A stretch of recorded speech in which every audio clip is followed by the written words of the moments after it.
My take on it, you know how they say customer service is no longer a department, right, in business?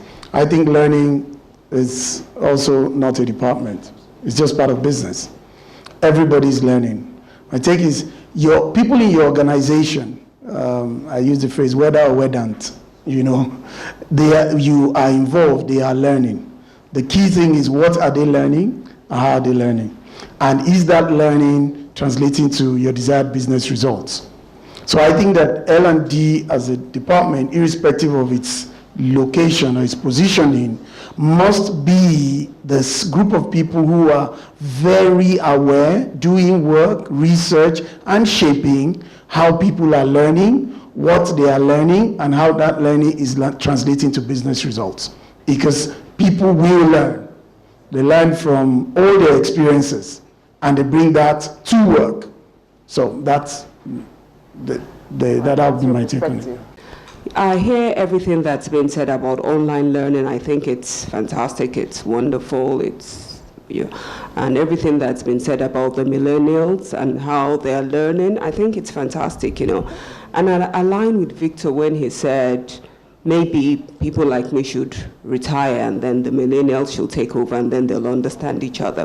But I think there's a lot to be said for interpersonal skills and interactions.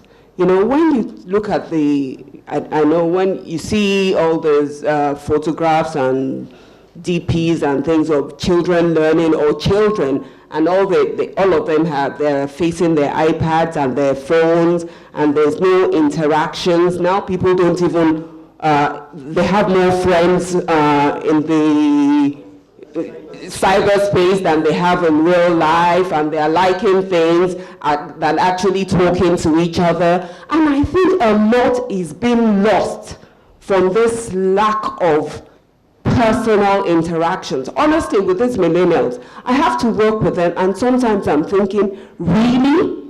Did anybody teach you any basic human skills? Honestly, and I applaud online learning and, learning, digital learning. But I really think that we need to continue, because really I think if everybody worked in Google or Facebook or Microsoft, then it's okay. We can all be on first name basis and just drink our coffee and work on our iPads and everything. But people have to interact with customers. People have to interact with older people. People have to interact with other people that are not their contemporaries or are not their peers or are not their friends. And they need to learn to do these things too, So like I said, I don't know if it's a question or just a comment. Thank you.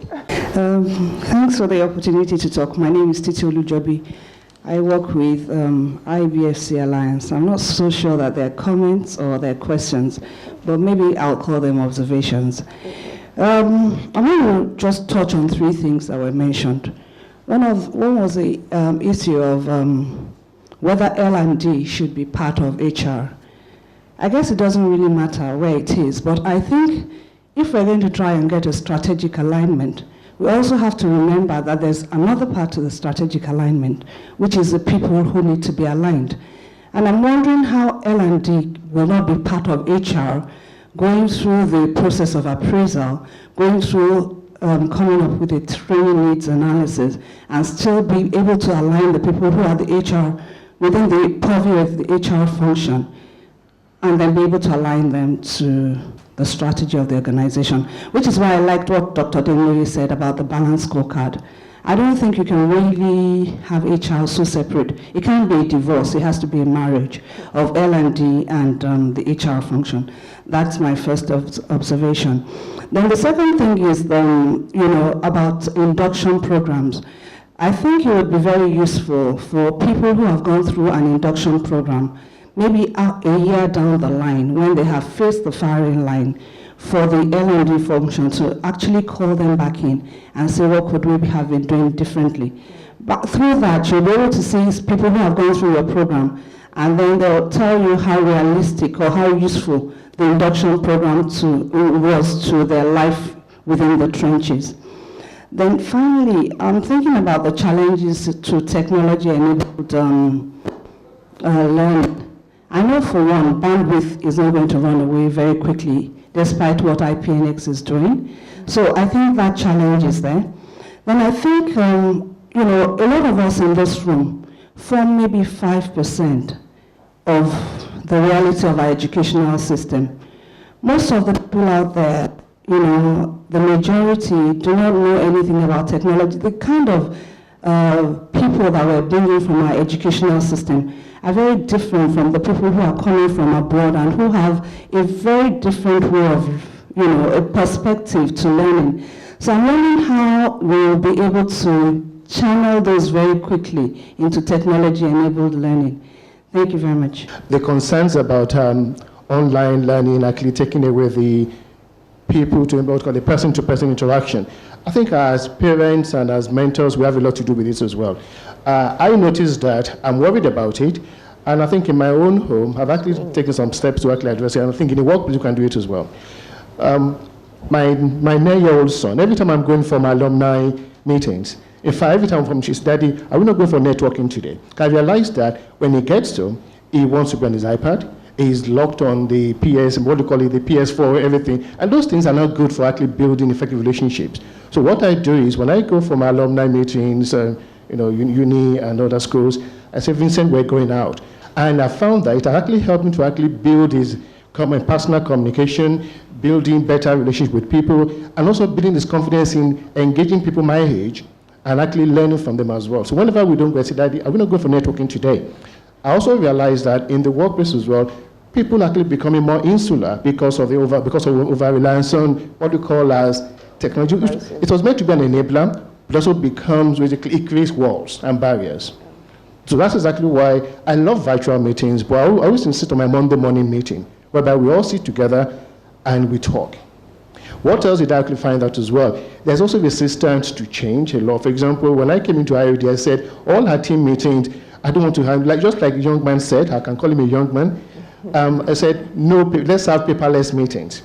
But you find half of the time, people just don't do it.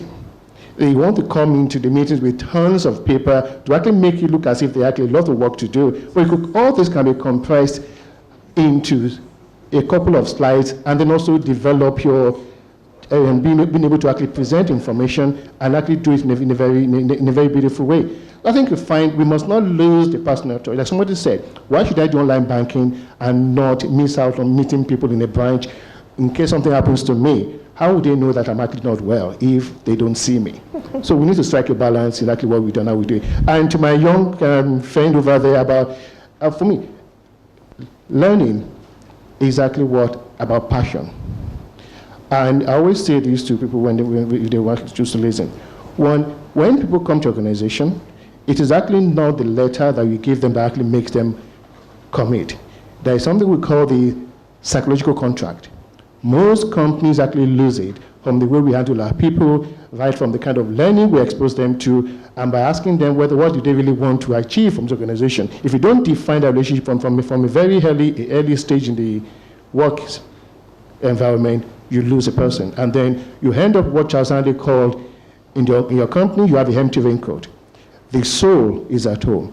What you have at work is the empty raincoat. Let's guide against that. Thank you. I'd like to address the lady that was talking about millennials. Yes. I see it totally differently. I actually study them. I find them exciting. I like working with them. Now, we can decide to say you're so different, do it our way or the highway. And I think there's a lot to learn if we study them and get the best out of them. Now, when we were growing up, we were called, I don't know, I think I would be called a baby boomer.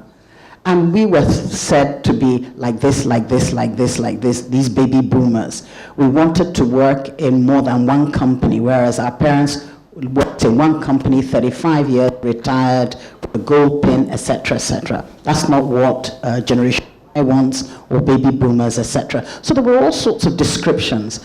And these millennials themselves will get to be 20, 30 years down the line, and there'll be another group that they'll have to worry about. So I see it as all part of human development and the dynamics of change. And one thing we do understand, the world is going in a particular direction. If you don't learn, you will die. Or what did we call it? Wither. You will wither.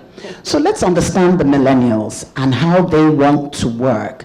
And it's a whole new learning platform for all of us in learning and development and in the HR space. I find them very exciting, very dynamic, and if you listen, you get so much. They have so much insight into how they can do things much better, enabled with technology. Listen, you'll save your company a ton of money. How we engage them, manage them, we have to, how shall I say, unlearn everything we know about supervisory skills and start learning a whole new set of supervisory skills. Yes, when they come out of induction programs, straight into the world of work, we actually lose a lot of them. I looked at the turnover statistics and found that 70% of my voluntary turnover were millennials. I was losing this wonderful talent group, and we had to scramble back end, last minute, as how to retain them. I think on that note, very thought-provoking note, we will close this panel. I'd like to thank the panelists for their time, their insight, their wisdom that they've shared with us. I'd like to thank all of you who have participated. I'd like to thank very much our keynote speaker for the insight that she shared earlier on, which set the pace for this session. So I hope that you've all found this useful. As I usually say at the end of these sessions, what will give me joy is to hear a few months down the line that there was something that you learned here that changed the way that you behave, that added value to your organization, that added value to your person, that added value to your, the entirety of your universe. And you can trace it to something that you learned here, you shared with somebody shared with you. There must be something that makes your time here count for something. So thanks a lot. We hope to see you again, and God bless you.